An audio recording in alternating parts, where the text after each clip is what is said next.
Great. All right, Pete, we'll get started. All right. Appreciate it. Sorry about that. No, it's no problems at all. Uh, Good evening, everyone. Thank you for joining me. I'm Nick Thony of the Capital District Civil War Roundtable. I host a podcast called the Capital District Civil War Roundtable Podcast. And tonight is a very special evening. I'm joined by Peter Carmichael, who is probably needs no introduction these days. He's a star on C-SPAN. He's a star on Facebook Live these days. He's the author of several books, director of Civil War Institute. And tonight we're going to talk mostly about Pete's latest book, The War for the Common Soldier. I'd also like to sort of use that book to go in sort of a direction of how Civil War history is covered. But Pete, thank you so much for joining me. Good. No, happy to be here. And first, I just want to acknowledge and say to everybody out there, thanks for watching. And especially thank Pete, not just for joining us, but for doing all these Facebook Lives of late. There's no baseball, there's no going out to restaurants these days. So instead of looking forward to the Phillies' first pitch every, night at 7, I look forward to, people like Pete doing a live stream on very good topics. One I really enjoyed recently was with Harold Holzer. Holzer was very good. Did you catch Angie Zombek on prisons? That was Monday. Yes, I did. I thought she was excellent. I was very impressed. And then this Thursday is Drew Bledsoe, not the Patriots quarterback, but the historian, who's going to talk about the importance of traditional military history. So that should be a lively conversation on Thursday. So. And you can catch all of those live on this Civil War Institute Facebook page, and the Tattooed Historian, who puts a lot of these together and does a really good job sort of producing this content, which is awesome. He does. John and I have worked a lot together, and so we came up with this.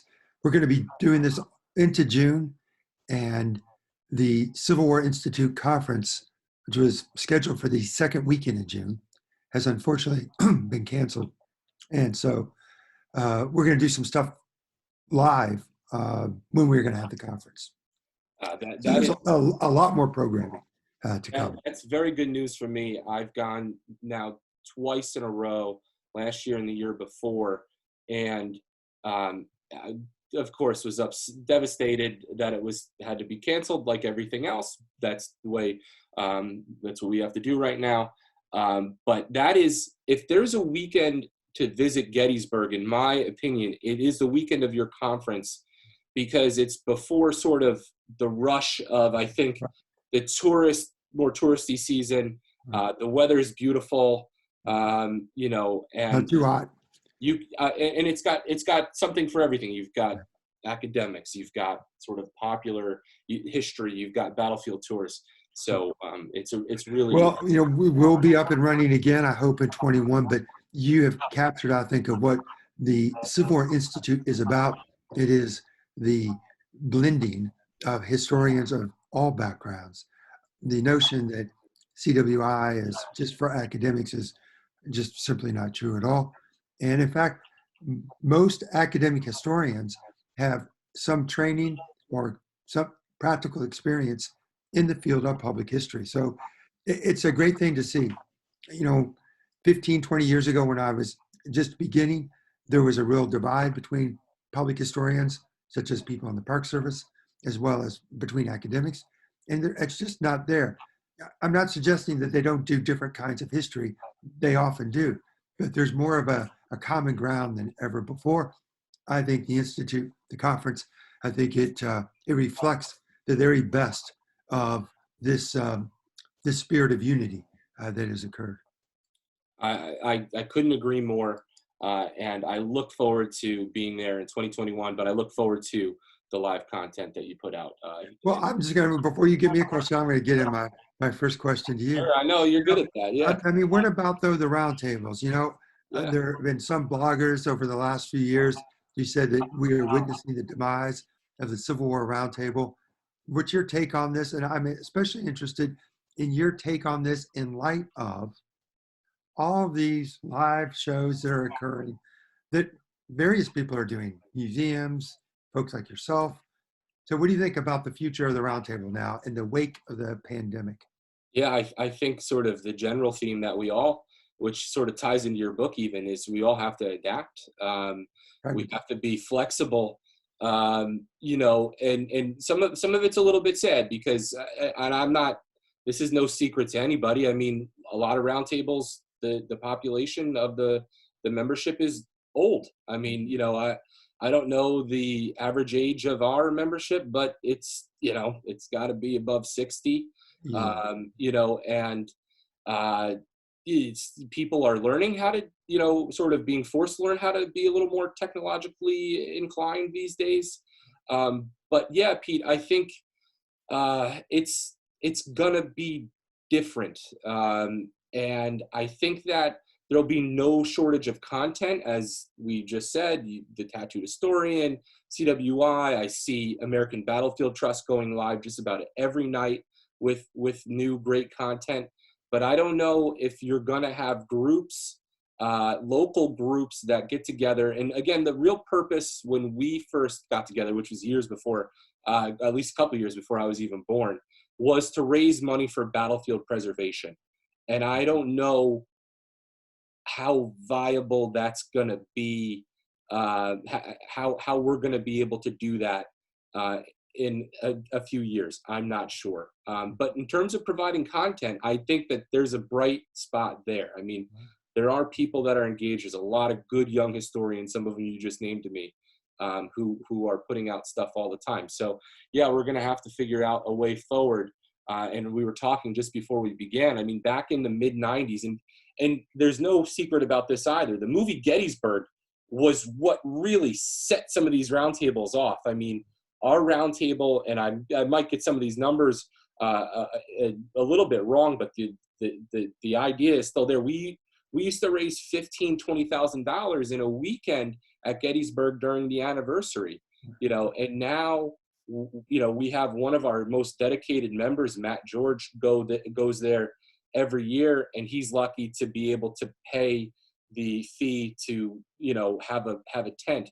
And the Right. things that sell at those battlefields aren't books; they're largely Confederate flags and sort of stuff like that. So, yeah, we're gonna have to adapt. We're gonna have to be flexible, and hopefully, the money might not be a big part of it, but maybe content. Well, and it's my hope um, that there'll be a new appreciation for the value and the importance of face-to-face conversation. I mean, Zoom's great, and it's afforded us a way for us to converse and to share that with others that we could never have imagined before this. But at the end of the day, nothing beats the very um, the high idea of a roundtable, and that's people coming together, having conversations, and when that day comes, when we have a vaccination, and who knows how long that will be, but I think it'll take that. And with that, I think there will just be such a hunger to be around people that I think that maybe the roundtables will be able to capitalize upon that. I hope so.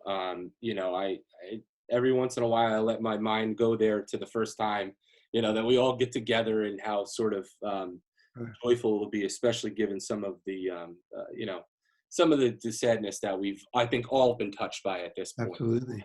Uh, I have to say, since this afternoon, my basketball coach uh, from in Indianapolis, Indiana, Pike High School, Ed Siegel. He was in his 80s. He passed away from the coronavirus this afternoon. Ed Siegel was a history buff. Coach Siegel, actually, he read my book, which was very gratifying. And another thing about Coach Siegel is that he had a tragedy in his life that he and his family had to contend with. You maybe heard about the Evansville basketball team. Its plane crashed, and on that plane was my childhood hero, and that was Coach Siegel's son, Mark Siegel. Mark Siegel was a freshman on that team. He was actually starting. He was a hell of a basketball player, and a man that I admired. And if there is a hereafter, I hope there is. I hope that Coach Siegel and his son are having a reunion, a long-awaited reunion. Well, that's a sad story, Pete, and unfortunately, there are too many of them out there right now. Hopefully, we can get through this, and you Well, know, we absolutely will. And of course, the people who are watching this, and you know this full well, that as students of history, that during these times of crisis, we will see the very best as well as the worst of human behavior. But we know that in the end, that common sense and determination and goodwill will carry the day.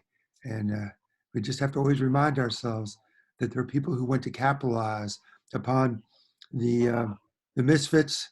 And I mean, we're seeing a little bit of that now. I mean, the press gives, I believe, undue attention to those people who are protesting, who believe that the mitigation needs to come to an immediate end and that we need to open up life as it was. Those protests, I'm not trying to dismiss what those people are protesting about. What I'm suggesting is that the numbers themselves need to be accounted for, and those numbers are not significant. And in fact, the vast majority of Americans are not in agreement with them.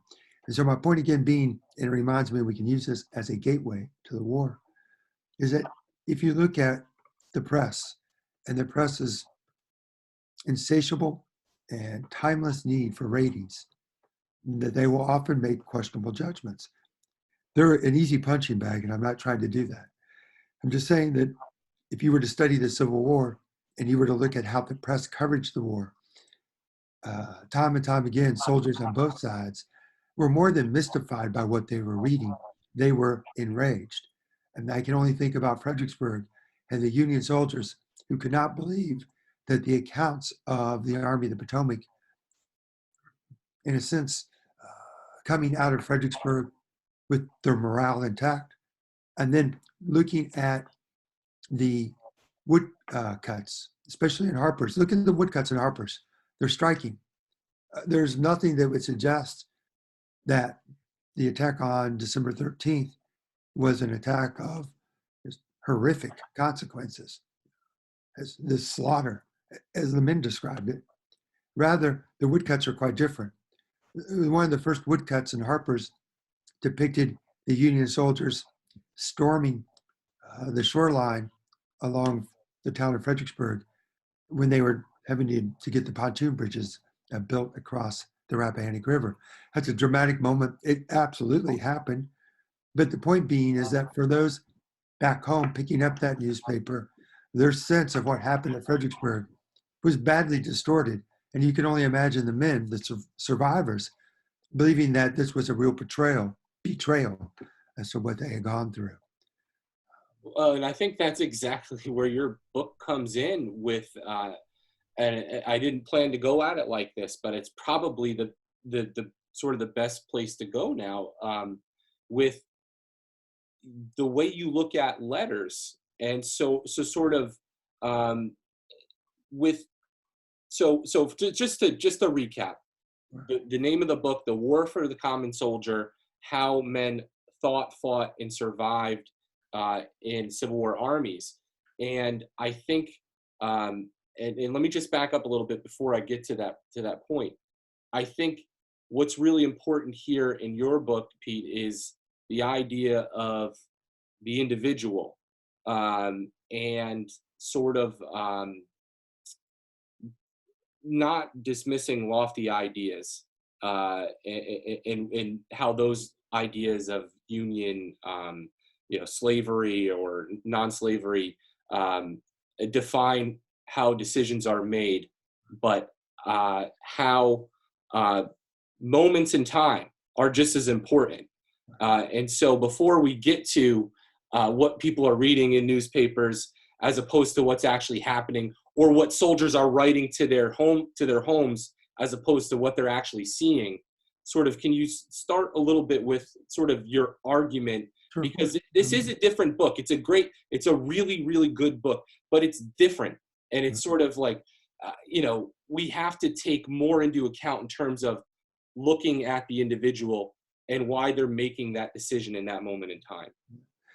Well, most of us who are interested in the subject have been taken by, and with good reason, the work of James McPherson, Chandra Manning, Joseph Glatar, Reed Mitchell, all of these individuals and others, Susanna Ural, they've done much to help us appreciate that Civil War soldiers were deeply ideological. They were also highly political, and they fought to take Dr. McPherson's book title, right, for cause and comrade. And so my book was not an attempt to refute or to challenge that body of literature. I embrace it, and I, in a sense, built upon it. But I was somewhat frustrated is probably not the best word, but certainly unsatisfied, because I felt that the emphasis on ideology was led to a certain determinism, that here were ideas that men fought for. So on the northern side, we'll go with the concept of union. The concept of union was extraordinarily powerful, and it, in fact, animated these men's actions who fought for the North. Again, I'm not disputing that, but how men made sense of their day and the decisions that they made, both practical as well as political, that those decisions had to be situated within the totality of that experience. And the totality of that experience meant recovering what Bell Wiley, the first great historian of the common soldier, what he did for us. And what he did for us is he emphasized the importance of the physical world and how men tried to survive and exist in that physical world. The historian Katie Shively, who wrote a book, Nature's Civil War. It's a fantastic book. She's someone I was deeply influenced by, who reminds us how the natural world was a world that the soldier, in a sense, didn't try to conquer, because learned very quickly that the natural world could be a threat. And in fact, if not respected, could endanger a man's life. And so soldiers made decisions, decisions in order to adjust to the natural world. And those decisions often were at odds with what their officers expected of them. So there is the practicality of soldiering, or pragmatism. And that pragmatism is what I see as the North Star for Union as well as Confederate soldiers. So I bring together the ideology, but I remind people that ideas had to be flexible, that those ideas had to bend, and they had to adjust to the practical realities that hinged upon really two things. First, it's military victory, and second, it's survival. And I'll give you a quick example, and then we can move on, and we'll stay with Fredericksburg. Mhm. Oliver Wendell Holmes Jr., his 20th Massachusetts, as many people, many viewers know, got into the street fighting in Fredericksburg, and then it fought in Marie's Heights. He was moved. He was moved by their heroism, but he was particularly moved and impressed by their professionalism. He was taken by it. He received a letter from his father, and I believe that his father had published something in a northern paper. But the thrust of what his father believed after Fredericksburg was that the idea of union, the very reason why the North was fighting, that it was inherently superior to the Confederacy and the cause for which they were fighting. So again, I stress that Oliver Wendell Holmes' father said that ultimately we as a people will prevail, and we will prevail because, in essence, we have morality on our side. We're taking the high road here. Right. Well, Oliver Wendell Holmes was absolutely disgusted when he read this, appalled. He wrote his father back and reprimanded him. He reprimanded him for his innocence. He reprimanded him for believing that somehow, some way, that the essence of an idea, because that idea might carry more moral weight, that somehow, some way would determine the outcome of a battle. So that's absurd. And if people were to believe that back in the North, that they would not be able to give Northern soldiers the support they needed, but more importantly, they wouldn't be able to understand that Civil War battle, the victory, that it was going to come down to the side that was disciplined, the side that was professionally trained, the side that followed orders with obedience, experience, training, adjusting to the realities of warfare. That pragmatism is what Oliver Wendell Holmes believed in deeply, and that belief was born on the battlefield.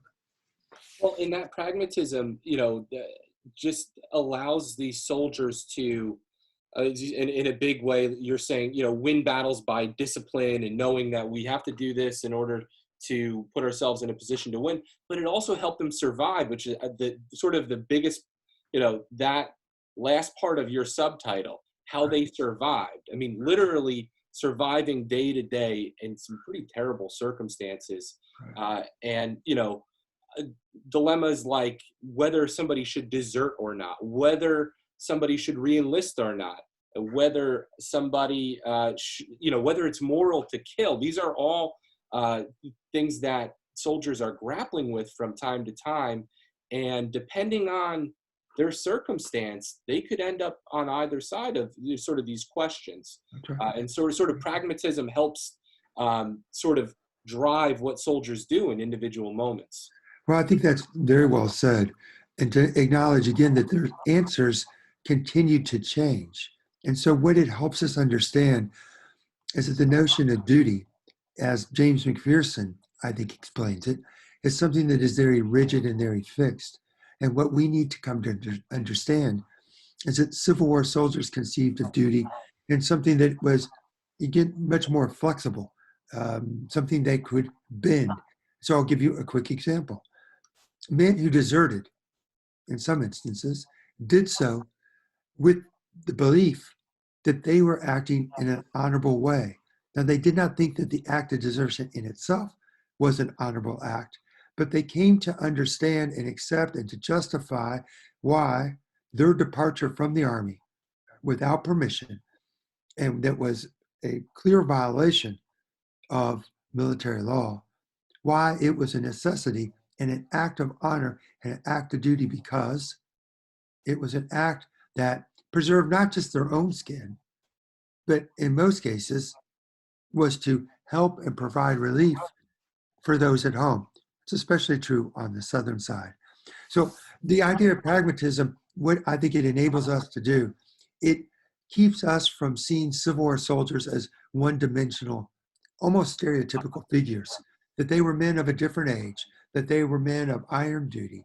They were men who never really thought deeply or were affected deeply by what they were going through, because somehow, some way, they were able to put that aside and just to continue to march forward and to continue to fight, to continue to kill, and if necessary, to give their lives. And again, in almost a mechanical way. A sense of duty is one that demands from us an explanation. And when we look at it closely, and it gets back to your point, it is highly individualized. Again, though, I want to stress these individual acts took place within a broader culture. And so that's what my book attempts to do. It situates that individual within that broader social setting, that physical reality, as well as within that cultural world, without ignoring politics. You got to be able to do it all. And you can do that by taking case studies of individual men and seeing again how they change over time. I am not suggesting in any way that we can find, or that I found, the common soldier. That person does not exist. You can keep searching all you want, and you're never going to be able to find it. But what you can find is you can find in one place, at one particular moment, different men who share a same experience, react to it maybe in some similar ways, but often draw very different meanings from it. And I'll give just a quick example. We'll go to Gettysburg, July 2nd, evening assault against Cemetery Hill. Isaac Avery, who is commanding the North Carolina Brigade, he is mortally wounded. Before he passed, he was able to write on a piece of paper, "Major, tell my father I died with my face to the enemy." That is a story that is well known in Gettysburg circles. It is a story that Civil War enthusiasts like because it's a story of of courage and bravery, all the way to the very end. Now, as a crow flies, less than a mile away, about the same time, John Futch, Futch. John Futch is with his brother Charlie. Charlie gets shot in the head. Charlie's mortally wounded. John carried him off the field, watched his brother die, had to bury him in that rocky Pennsylvania soil, knowing that he would never ever see him again. In John Futch's letters home, John Futch was illiterate. He spoke his letters. To the letters he spoke, there is not an instance in which he tried to turn Charlie, his brother, into a Confederate hero, a martyr for the cause. The death of his brother was a death without purpose, except John believed that Charlie was going to escape this world, go to a better place. And that was the only thing that John drew any kind of hope from. Futch, Isaac Avery, you couldn't get two different people. They're fighting on the same battle and not far from each other, but they draw from it in very different ways. Well, and you made the point at this Civil War Institute conference this last summer, and you compared your book, not sort of in a complete way, but with Amy Muriel Taylor's book, Embattled Freedom. You know, what enslaved peoples are experiencing is different from place to place and from time to time, depending on what's going on. So decisions are made in moments, and somebody's experience, even though outwardly it might look exactly the same, what these men say and then how they say it really matters. And I think, again, that's what your book really brings to the table in terms of looking at letters differently. I think in past historiography, there's been too much of a reliance to just take the soldier's word for it on a lot of things and not sort of view things as a whole and place that letter in the context, not only of what's going on at that time, but what also might be the expectations of the person receiving the letter. So can you talk sort of generally how you sort of arrived to that sort of method of analyzing letters? I know you spend a lot of time analyzing letters and even talking about it with your students. Can you talk about sort of your method there and what value it brings? Well, this was a big shift for me because I always believed that a primary source is something in which you had to generally accept what the author of that source was putting forth, especially in a private letter or a diary. And while I still believe that it is important to take people on their terms, and I still believe that most historical actors, when writing home, that they are not intending really to deceive anyone. They're not lying. But the break, and it's a significant one, is that it is important to recognize that letters, that they're not transparent windows into the past.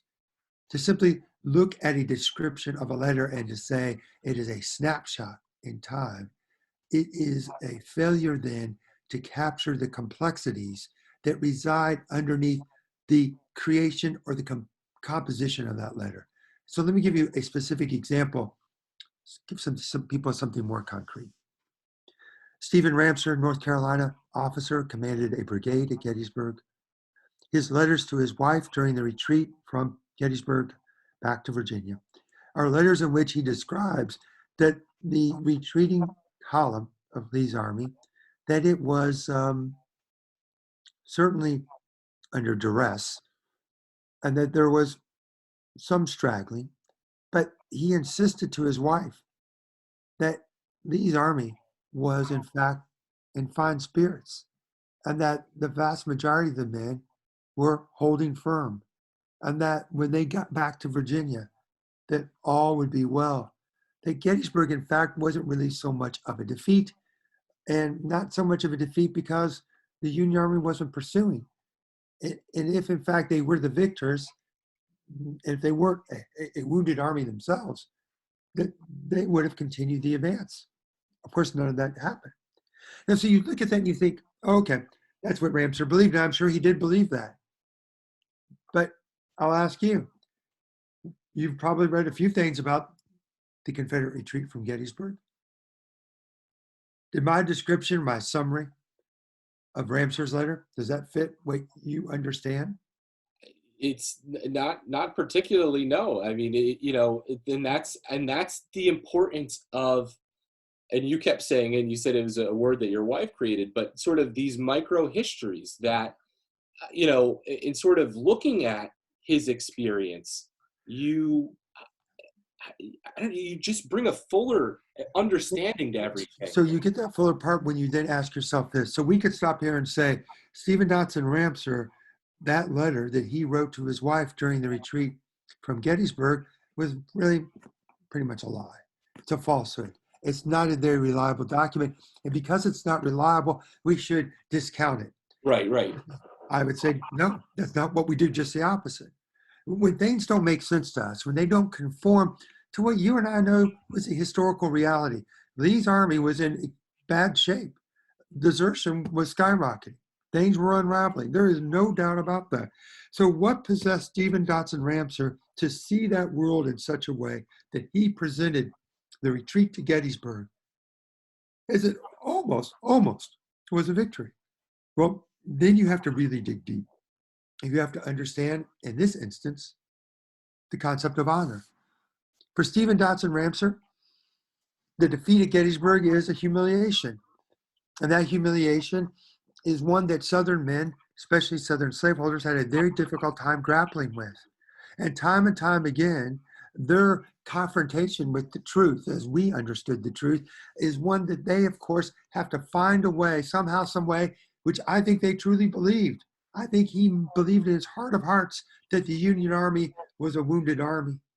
I believe that Ramsar thought that the Union Army was actually still frightened of the Army of Northern Virginia. And he had to believe that because he came from a society in which the mastery was so important for Southern men to show. Weakness, especially physical weakness, was something that was difficult to acknowledge. That's an essential element to understand why Ramsar wrote the way he did. So yes, I'd like to believe that I get underneath what soldiers wrote on both sides, to understand the cultural orientation, and above all else, to see the letters as a depiction of event, not a accurate reflection of it. And that is a different way of looking at letters. Well, and it's so interesting, and just to move to one of my favorites, I think one of your favorites in the book, David Beam, in his letters to Mahala, his wife in Indiana. David Beam writes letters to his wife, and a lot of them have to do with, he's one of those guys that he believes in the government, Republican government, and his letters are filled with that kind of thing. But he also, and I know you talked about this, he's also writing letters to newspapers. And so sort of to maybe get back to your original point, how we ended up getting into the conversation about the book, the letters to the newspapers don't really have a lot of blood and gore, and it's heroics. It's the valiant sort of military maneuvers that the Union Army is making. So I think it's really important to know who the audience is for the writer, and also try to understand, why is he writing a certain way over here and a certain way over there. Again, I think that's very well said, and the sources do matter. Newspaper accounts, not that one should discount them, you can see them as falsehoods, but why does Beam and others, why do they feel compelled to represent their behavior, their actions in battle within that heroic tradition? And I think, again, it's pretty obvious, right? Well, one, they did fight that way. And let's not overlook the fact that, they did fight that way. Now, let's also acknowledge that there were limits to a man's courage and to a unit's courage. And often those men, for whatever reason, who decided that they would not keep up, who decided to slip away, who decided that they would linger along the fringes of the battlefield, yes, those men often, in a letter published in a newspaper, that story was almost always buried. But that, again, doesn't mean that that newspaper account doesn't have value.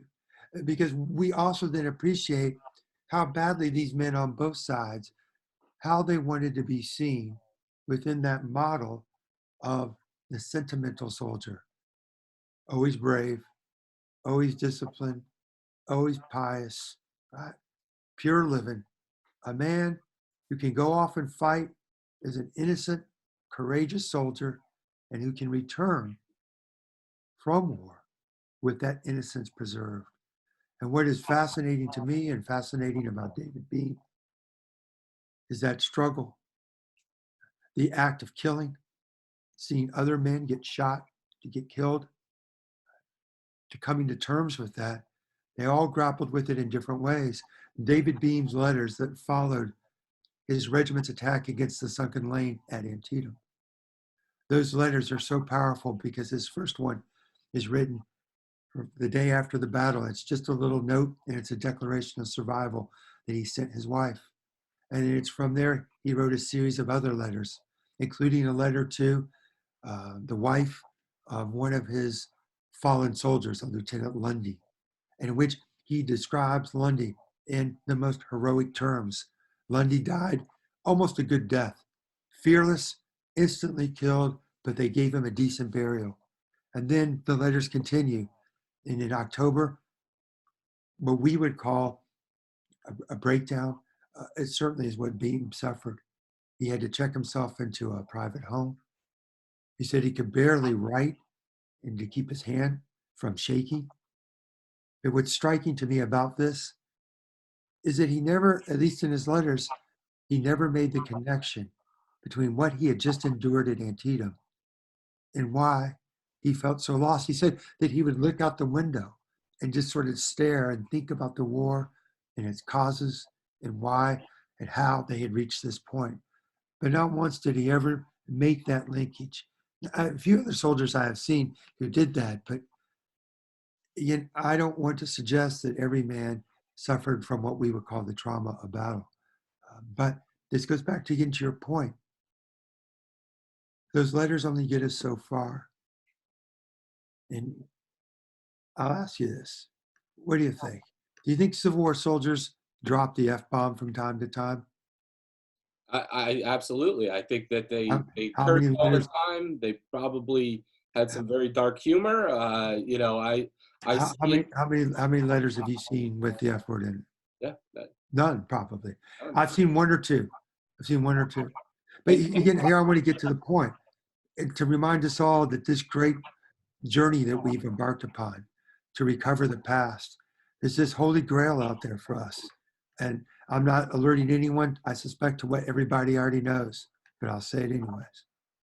We're never going to find it. I never found it. And there are times I felt like I got close. I'm reminded of Henry Barbusse, a French a soldier turned journalist, then a Marxist. Henry Barbusse fought in World War I. Henry Barbusse put together a series of fictionalized accounts based upon his experiences in Verdun. And at the very beginning, there's a preface in which this fellow soldier asked Barbusse's character, what are you doing? He's like, I'm writing about what we've gone through. And he said, well, are you going to put in the cuss words? And the author says, no, I'm not going to put in the cuss words. I'm not doing that. No one wants to read that. And the guy said, well, guess what? You're not writing a true war story. So have you ever read, I thought I had it close by. I think I have it right back here. I do. As I was read this? Have you ever read this? Oh yeah. In eighth grade English class. Yes, Yeah. it's been a little while, but yeah. Well, I've come back to it.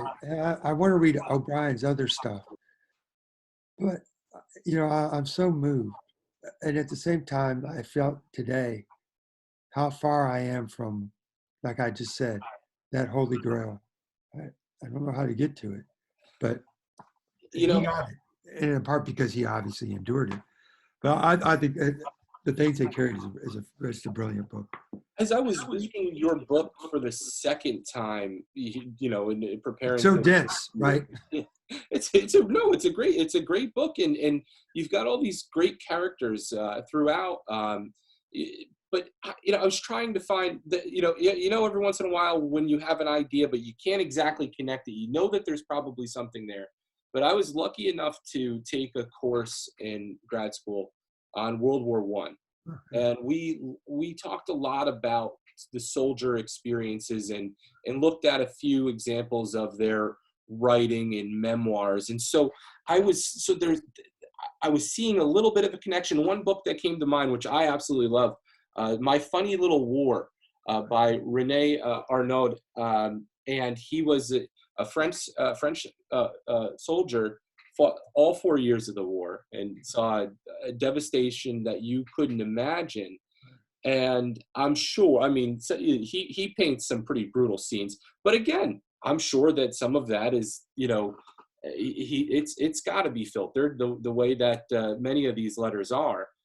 Fortunately, we see some of the illiterate men, and their letters are a little less filtered, and we can talk about that in a second. Yeah. But just how men who, maybe were gung-ho, and there's one soldier in your book that was induced into being in the military, sort of forced into it. I have to do this or else, I'm not going to, the family might think less of me, the community might think less of me.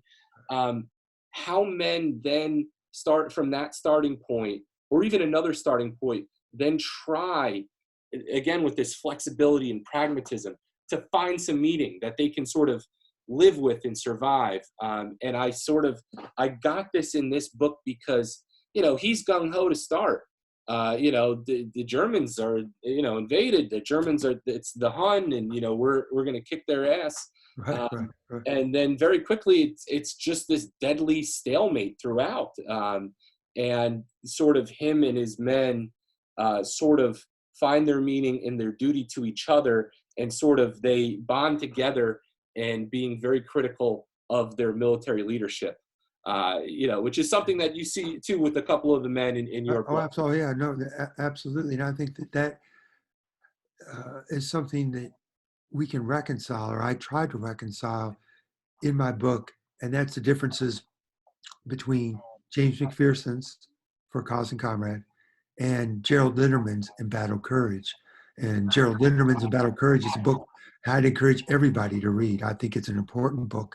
There's much of it I don't agree with, but I think he does some things exceptionally well and that are important, including that the soldiers became hardened, and in becoming hardened, it's Linderman's sort of ideas how it enabled them to survive, that the horrors that they saw that they were aghast by early in the war, that they became accustomed to.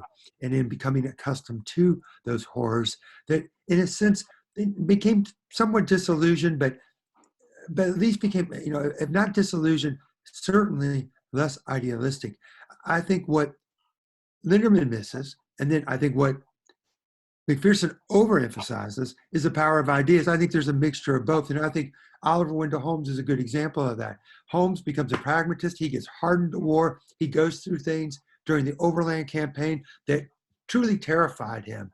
And he was, though, shocked by his ability to just, in essence, roll with it.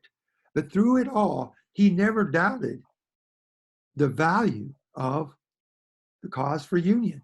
He believed in it in his heart.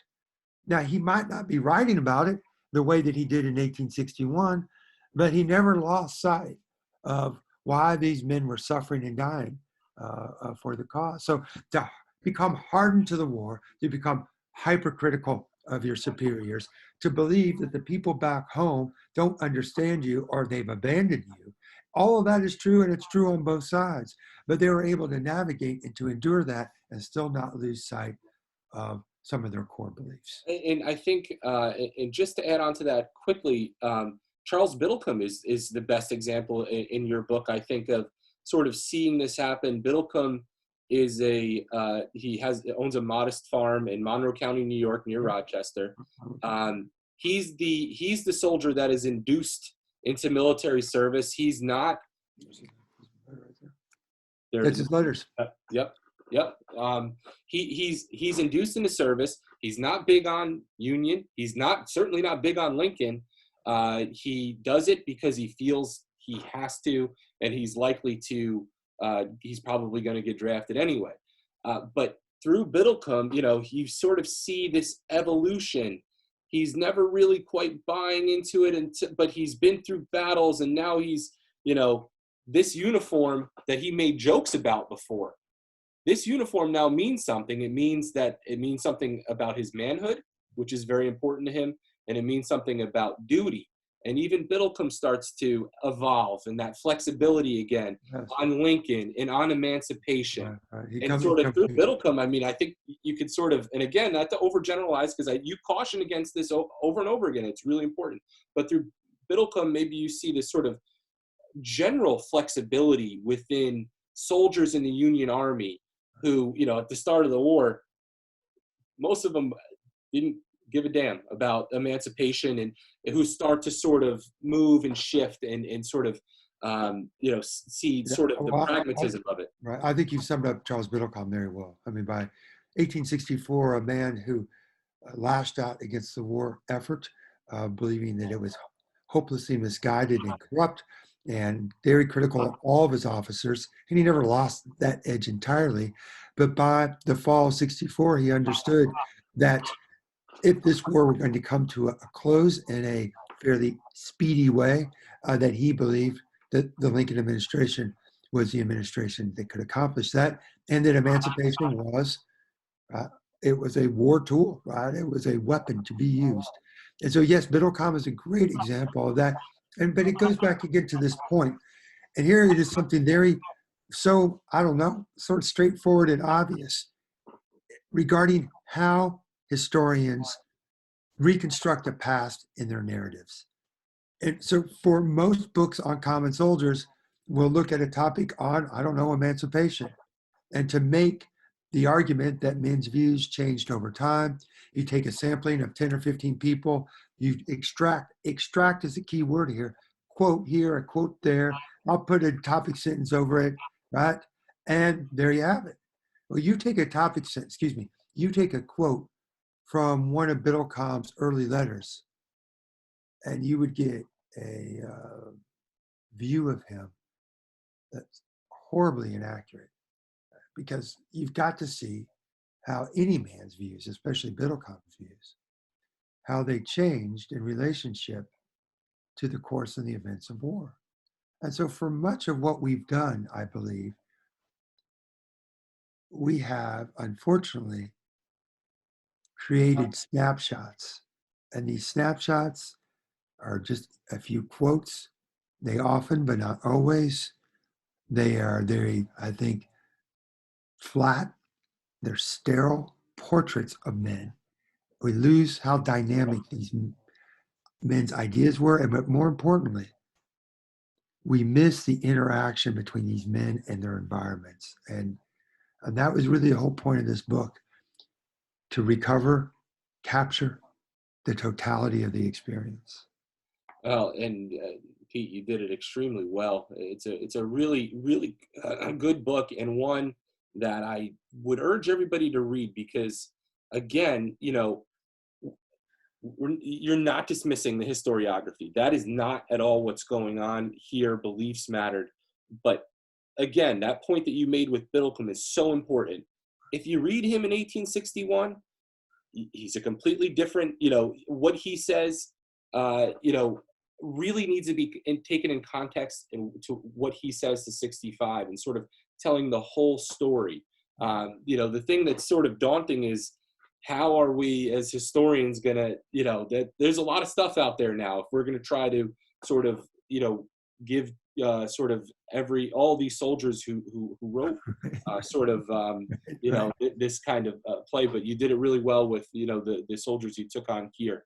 I just want to ask quick, Pete, before I let you go, I've had you on here almost an hour. Your book is part of it. And I've heard you say a couple times before, we have to sort of constantly recalibrate how we think about things. And, we all long for sort of concise, profound arguments about history. Right. But it's not that simple in a lot of cases, So, what kind of works do we need to continue to sort of put out there that will help us get to, this sort of higher truth in terms of Civil War history? So, I'll first begin with, I think, a very obvious statement, and that is the more digging we do in the archives, original sources that, that aren't just on the internet or published in another form, good things always come out of those inquiries. Because with those inquiries, we start to fill out that stage with a full cast of characters. And so I understand what you were sort of alluding to before, and that is, if we continue to go down the road of these micro histories of individualized stories, where does this go? Where does it lead us? We are just then surrounded by all these different individuals, and we can't really get any altitude on their life experiences. And I think we absolutely can. So I'm all for the original research. I'm all for recovering stories that are the stories that we've not often heard. And then I'll say I'm also for a true restoration of narrative. A restoration of narrative in which there's an argument and there are ideas, but they're not driving the story. In the game, one of the games I play is the academic game. And I say that with respect. I think it's an important game. I think good scholarship comes out of that. But too often, to make your mark in the historiography, one has to find an argument that is, to some degree, adversarial with what other historians have said.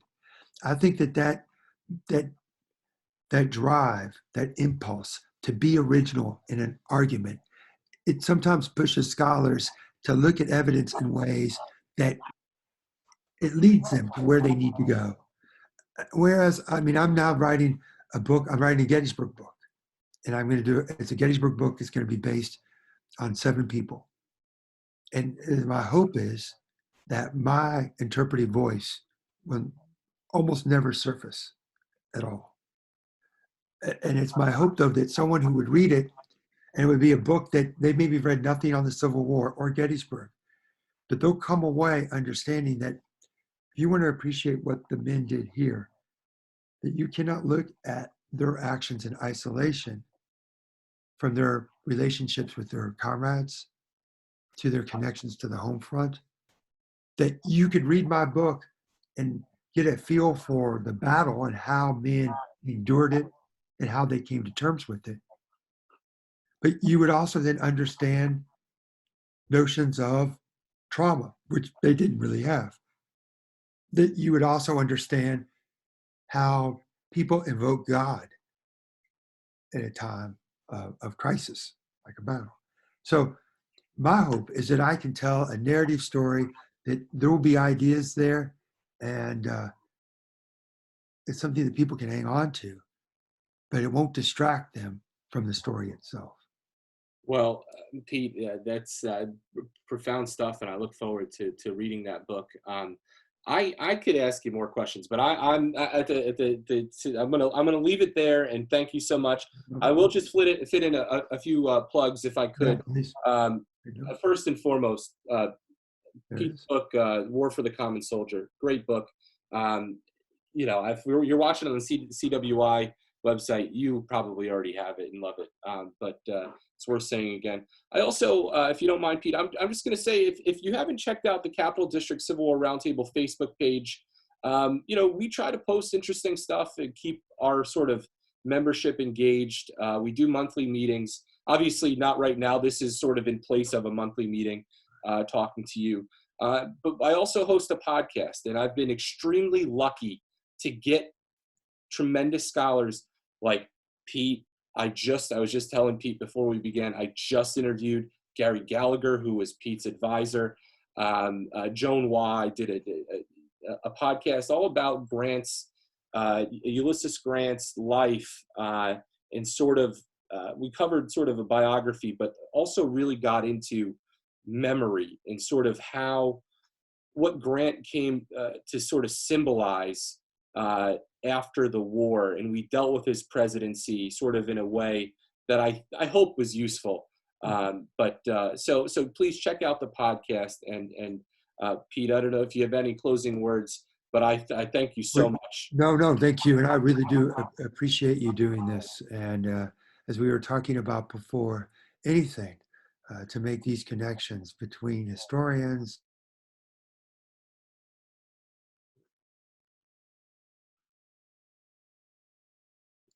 I think we lost Pete, so we'll end it right there. And I just want to say thank you. Of this episode. Yeah, I'm sorry. Go ahead, Pete. We lost you Okay, there just for a thank second. you. Up there, now we're good. There we're good. I just want to say, I hope when all this pandemic stuff is behind us, that there will be a real revival in roundtables, because roundtables were critical to my development as a historian, and we just more than ever need to find those places where we can all rally together and talk about the past. Right on the head, Pete. Thank you so much. I really appreciate it. Thank you, everybody, for watching. All right, man. Take care of yourself. All right. Thank you.